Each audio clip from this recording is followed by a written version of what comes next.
attention during these times. I wish I could create something magical to save our environment. I heard that magic, by its ability to capture the imagination, can change the world. Hence, through recycling materials, we can also change the world. That's the magic of recycling. Oh, we have a new project in microbiology. We need to create a bacterial cell using recyclable materials. Perfect! I can finally create a magic. Are you ready to witness it? A bacterial cell is a prokaryotic cell. It is a simple unicellular microorganisms, which means all life processes like feeding, digestion, and reproduction occur in one cell. It is about 10 times smaller than eukaryotic cells. It has no nucleus and membrane-bound organelles since it is structurally very simple. However, they are able to carry on the necessary processes of life. Amazing, right? Now, let's take a look at the simple but well-developed structure of a bacterial cell. It is made up of various internal as well as external anatomical structure. I used some recyclable materials that can be found in our home to creatively construct and make the structure of a bacterial cell. I used an old tub of ice cream which will serve as the base of my bacterial cell. First is capsule. I used an old yellow clay that I found in our house to represent this specific organelle. I covered the ice cream tub with the old clay to make it look like a real capsule of a bacterial cell which serves as the outer layer of the cell. But what is capsule? A capsule is the outermost slimy, gummy surrounding the cell wall. Capsule serves as an anti-phagocytic function, protecting the encapsulated bacteria from being ingested by the phagocytic white blood cells. Another part of the external structure of a bacterial cell is pilus or pili. In this recyclable bacterial cell model, I decided to use some toothpicks which I painted color violet since I thought that it was the perfect material to significantly represent this organelle. Pili are the small, thin, and straight appendages present on the surface of bacteria which allow bacterial cells to adhere to other surfaces throughout their environment and is also used in conjugation for exchange of genetic information. Bacteria that are motile have appendages called flagella. In my model, I used and painted an old rope to represent the bacterial flagellum to make it more realistic and creatively made. But what is the function of flagella? Flagella is one of the most important locomotory organs. Flagella are used by cells and unicellular organisms for movement, sensation, and signal transduction. It is made of flagellin and it is commonly attached by a basal body. On basis of arrangement, flagella are differentiated as monotrichous, lophotrichous, amphitrichous, and peritrichous. Since creating a bacterial cell model needs a glue gun and some glue sticks, I decided to use a glue stick to represent a cell wall. The cell wall encloses all internal parts of the cell. It is rigid in nature, which imparts a proper shape to bacteria. The main function of the cell wall is to provide structural strength and support and also provide a semi-permeable surface for molecules to pass in and out of the cell.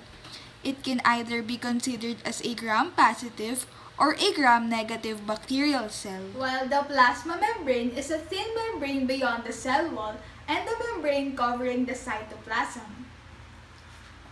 I used an old charger cord which I painted color blue to represent this organelle accurately and creatively. Plasma membrane is a bilayered structure made up of phospholipids and proteins. Its function is to protect the integrity of the interior of the cell by allowing certain substances into the cell while keeping other substances out. Furthermore, mesosomes are the areas in the plasma membrane of a bacterial cell that are folded inward. I use an old green cloth to represent the mesosome, which is formed by the localized enfoldings of the plasma membrane.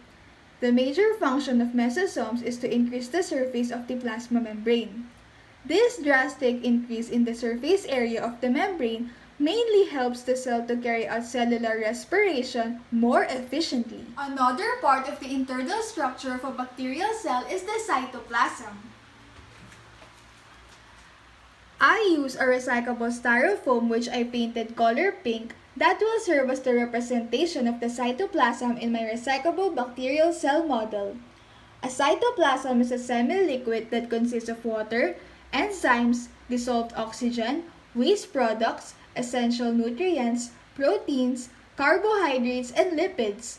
This organelle is a complex mixture of all the materials required by cell for its metabolic functions. The next organelle is the nucleoid region, wherein I use some rubber bands that I found at home to make the representation of this part more realistic and creative. What is a nucleoid region? The nucleoid region usually consists of a single, long, supercoiled circular DNA which serves as the control center of the bacterial cell. It is capable of duplicating itself, guiding cell division, and directing cellular activities. All of the cell's genetic information for structure and function is located in this region. Another part of the internal structure of a bacterial cell is a ribosome. In my bacterial cell model, I use some tiny crumpled black-colored papers that will serve as the small, tiny units distributed evenly in the cytoplasm called ribosomes. They are the organelles that function in protein synthesis. They can exist in the cytoplasm singly or in groups called polyribosomes. While these are old light green sequences that I use to creatively and realistically represent the inclusions or food granules, which are the nuclear or cytoplasmic aggregates of stainable substances that are usually proteins. The main function of inclusions is to store secretory products, nutrients, and pigment granules in the cytoplasm. Lastly, this old white paper clip serves as the plasmid or the unicellular small rings of DNA. These are circular molecules of double-stranded DNA that are not part of the chromosome. They may contain genes that enhance the survival of an organism, either by killing other organisms or by defending the host cell by producing toxins. Now, we already know the internal and external structures of a bacterial cell, which consists of different organelles that functions to carry on the necessary processes of life.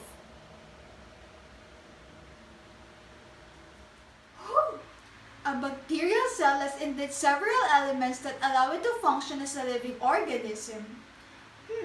I have pondered that creating this recyclable bacterial cell model made it much easier for us to understand the knowledgeable concept of bacterial cells.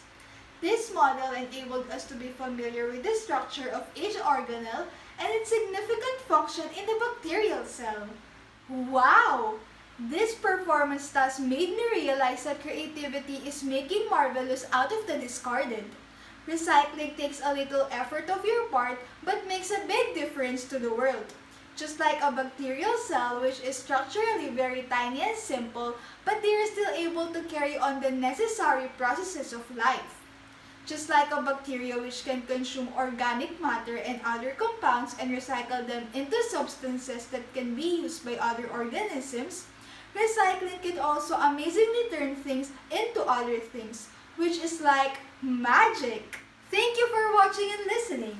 Today, we were able to supply your brains with new knowledge, and we were also able to supply the needs of our environment through using recyclable materials in creating a bacterial cell model. That's the magic of recycling. Yay! See you on our next magical recycling session. Goodbye!